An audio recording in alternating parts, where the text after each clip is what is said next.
why does it matter that we keep track of who was early? Why does it matter that we give credit where credit is due? Right. Here's why it matters. Because this process is an evolutionary one. And what is supposed to happen, so you've got signal and you've got noise. Somebody could get this right early without understanding anything. In fact, it's a strong argument to be made that that's what happened with Trump, that to the extent that he said anything coherent on the issue of lab leak, he just had the same instinct on hearing the evidence that this had emerged right near a laboratory. The circumstantial evidence was all he knew. All he knew. It was being discussed in places on the internet he paid attention to, and so he tossed off something because he thought it worked in his advantage. Now, that doesn't add or detract from the actual credibility of the story. In fact, it has zero weight, right? Mm-hmm. But the point is, okay, you're going to get some people who get lucky early.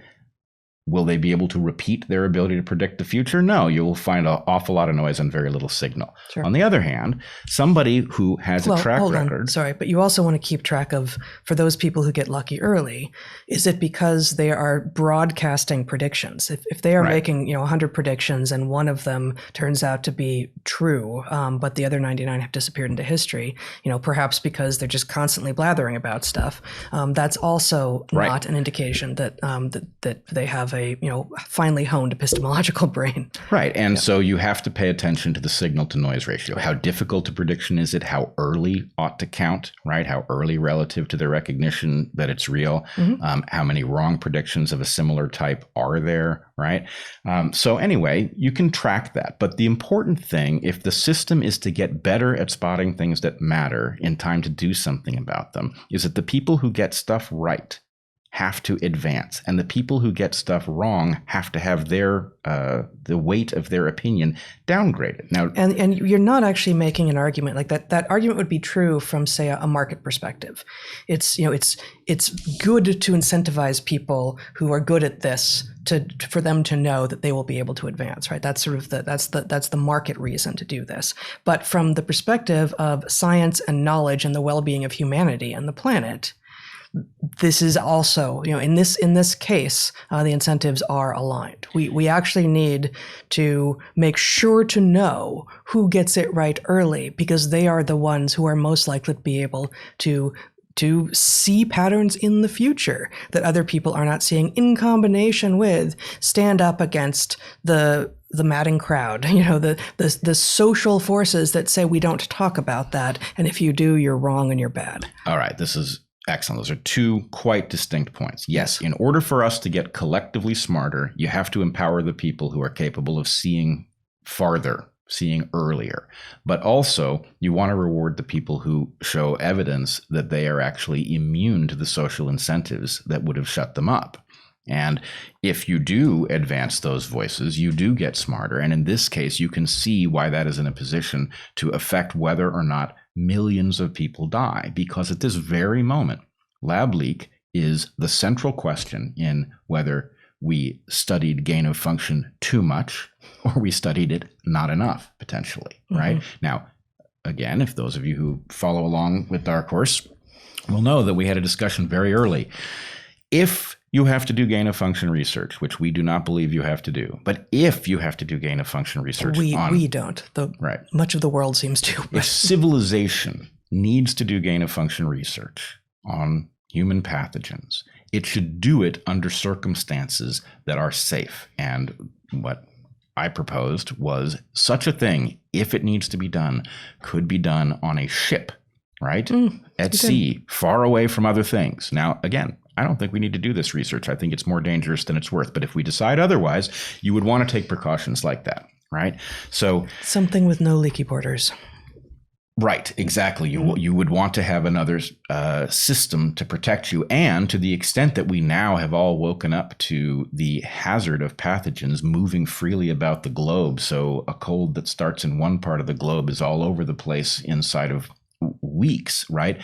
We could start getting serious about the major human cost of all of these relatively minor pathogens that are circulating and start figuring out how to frustrate that process, right? So anyway, that would all be worthwhile. But everything depends on us not rehabilitating people who got it wrong because they were socially motivated, and elevating people who were in fact insensitive to the social incentives and willing to see what was right in front of them all along. And yes, there are millions of lives at stake. And I would also point out we have two forks of the question of where the lives are at stake. One of them has to do with a future lab leak, which is all too possible. The other has to do with whether or not understanding if this pathogen came from a lab, what were the protocols that were used to generate it. If we could understand what was done that generated this thing, we would have a great deal more predictive power with respect to its future evolution, for example.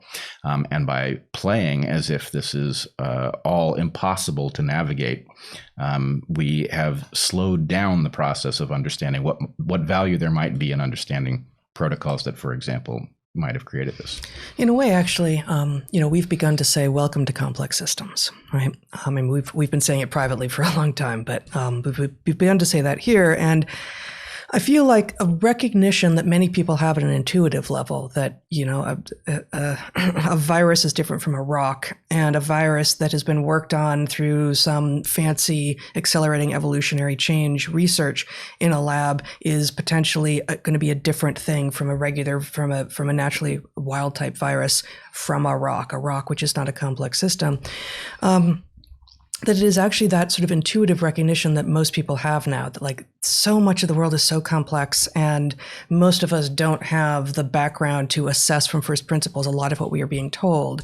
And so there's a lot of this like hand waving around lab leak and SARS-CoV-2 origins, and in fact vaccines, and in fact ivermectin, and in fact all of these stories around this pandemic, where it's kind of like, it's complex, you wouldn't understand, don't bother looking here. Besides, also, the guy you don't like said it. So it is in some ways, it could be viewed also as a weaponizing of the concept of this is complex systems, and you little people wouldn't understand. Well, it goes back to the distinction I draw between terms of art and jargon. So my claim is that terms of art are terms you have to invent or redefine in order to discuss something technical, right? They have to exist, but it's a necessary evil. It's not a good thing, right? And then there's jargon, which is used to keep people out, so they don't know what you're talking about when you could well explain it, right? And so, yes, it is being used as a territorial protection. And you've got journalists who are protecting their territory and now have to protect it in spite of the fact that they screwed up. And I don't mean it's a lab leak. I mean they screwed up pretending or believing their terrible sources who said it couldn't possibly be. Right? Yes. Had they looked into the evidence and found that there was no reason to pursue it and said, I'm not going there, it's not worth my time, that's a very different kind of mistake. I think it's still a mistake, but it's not one that is opposed to the job of journalism. Whereas circling the wagons around against a story, against a hypothesis that has growing evidence in support of it and nothing to falsify it, that is against science, it's against journalism, and it's against progress. It is, and there's another thing that just looms into view there, right? This is not like a historical case where we're now building the description of, well, here's what actually happened and here's what its implication is for who the authoritative sources were. We've got, I would say, several live heads to this Hydra, right? We have permission now to talk in public about the lab leak hypothesis and to not be snickered at or derided for doing so. We don't yet have that permission with respect to ivermectin. We don't yet have that permission with respect to the actual hazards of vaccines, be they short-term, be they long-term, be they epidemiological. All three of those things are places where we are headed for a collision with complex systems. Specifically with the COVID vaccines. You're not talking more broadly. Well, I am talking more broadly. Yes, the COVID vaccines, we have a particular problem because they're so darn new, and so there's so little insight into what we should expect going forward. But it turns out that we've got an overly pretty view of vaccines because, frankly, they are so highly effective. They're such a marvelous tool that we tend to absorb the brochure version, which is that these are these marvelous technological advancements that with no downsides, right. And it's just not right. So anyway, I guess what I would say is, again and again and again, we see analogous failures. And these analogous failures are telling us something. And one of the things that you can see this week that it was harder to see 3 weeks ago is what role is what you have permission to think about playing in what you understand that could hurt you, right? I didn't know the term gain of function research in, October of 2019. I had not run across it, right? I now know. Had it been described to you, you would have understood it as I would have. It is obvious in retrospect for those with evolutionary background. Right. Yeah. But here's the thing. I was asking before that date, all right, in light of the financial collapse of 2008, in light of Fukushima, in light of the Aliso Canyon leak, in light of the Deepwater Horizon accident, in light of all of these things where we in the public discover that we in some technical field are doing some really dangerous thing that then we hear about at the point something has gone wrong, right? I've started asking the question, well, what are we doing that I should know about now before something has gone wrong? And gain of function research would have been a great answer to that question. We're doing gain of function research. Oh, that sounds great. On what? So human what's pathogens. Next? Oh, we're enhancing human pathogens. I would imagine that we are doing that at sea, where if such a thing escapes and infects one of the people doing the work, we're not all going to infect it. Is that in fact what we're doing? Oh, no. We're doing it across the road from a seafood market. Mm-hmm. So that's a great list. I mean, that a partial list like that shows up in our book as well. But you mentioned the financial collapse of 2008, Aliso Canyon, Fukushima, and Deepwater Horizon. I wanted to just say those again. I don't know if you want to spend just a minute on each of those, or maybe not. Sure. So the financial collapse of 2008 is very famous. I probably don't need to say very much. If you are curious about this and you don't mind pain, you could watch The Big Short and get a really good idea of what happened. But basically, the bubble game was it came to visit the mortgage market and got amplified by processes so arcane that no one would have thought to ask about them. And obviously almost crashed the world economy. That's one. Aliso Canyon was a natural gas leak where we had been injecting natural gas for storage in Southern California in an emptied crude oil deposit. So basically we had a pressurized crude oil deposit full of natural gas, and it sprung a leak and was hard to plug. It was very reminiscent of what took place in the Gulf of Mexico with the Deepwater Horizon accident, where we had drilled into a very large crude oil deposit in the floor of the Gulf, and at the point that they had a blowout, the technology to plug the blowout did not exist. The fail-safes had not worked, and they had leaked extensively. Fukushima, we had a triple meltdown in Japan as the result of a tsunami that swamped the diesel generators that were supposed to keep electricity running to the reactors. And it turns out that when fission reactors do not have power fed to them, they melt down. So we had a triple meltdown. One of those meltdowns in reactor building 3 actually appears to have been a prompt criticality, where a nuclear chain reaction unfolded. The other 2 were hydrogen explosions, where the radiation had torn apart water and left hydrogen and oxygen, highly flammable, and had blown apart the buildings. And frankly, it could have been much, much worse if those fuel pools had cracked, which they didn't, but because we were lucky. So anyway, these are all places where our technology allowed us to do something that the technology to control what we had done was far behind the technology that allowed us to get into trouble. There it is.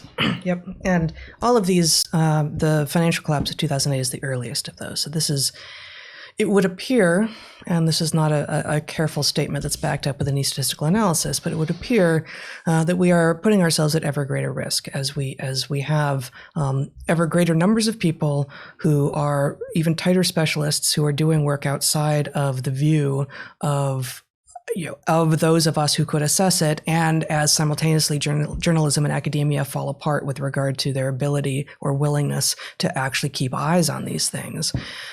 So what if COVID-19 turns out to be another one of these? This is by many measures the biggest. And what's next? What's next? And okay, we've got a discussion about gain of function research and the cost benefit analysis. We have Dr. Fauci, who apparently played a key role in lifting the ban on gain of function research, which may well have led to this pandemic.